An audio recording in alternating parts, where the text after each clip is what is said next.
নমস্কার। প্রাথমিকে শিক্ষক নিয়োগের জন্য খুবই গুরুত্বপূর্ণ খবর। আ Malda district primary school council কিন্তু একটা বিজ্ঞপ্তি দিয়েছে ৩০শে জানুয়ারি ২০২৫ এ। তো সেখানে কি বলেছে আমরা দেখব যে প্যানেল কিন্তু প্রিপারেশন করা হবে সেজন্য কিন্তু ডকুমেন্ট ভেরিফিকেশন হবে।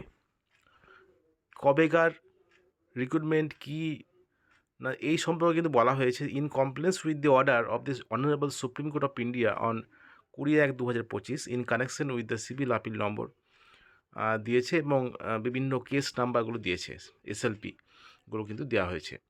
Which restored the order of the honourable justice Rajasekhar Mantha High Court at Calcutta passed on ২৬/৪/২০২৪ in different WPA number which is enclosed herewith in Annexure 1, the DPSC Malda has initiated the preparation of panel process.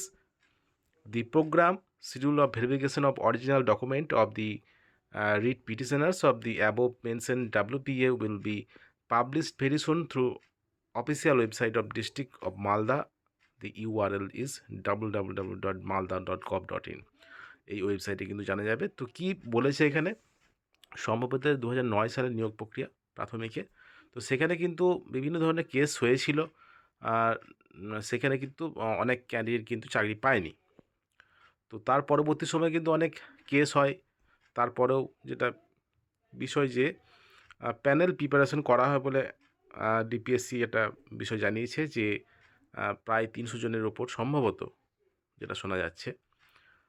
তো সেই panel কিন্তু preparation করা হবে, সেজন্য কিন্তু original document verification করা হবে যারা রিট পিটিশনার আছেন ওই সব কেসের তাদের। তো দেখা যাক কি হয়, এটাই কিন্তু দিয়েছে মালদা জেলার ডিপিএসসি। দেখতে পাচ্ছেন district Malda district primary school council চেয়ারম্যানের সই করা এই বিজ্ঞপ্তি।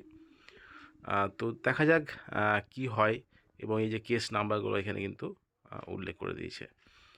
এই কেস নম্বরগুলো যারা আছেন তাদের মধ্যে কিন্তু ডকুমেন্ট ভেরিফিকেশন করা হবে।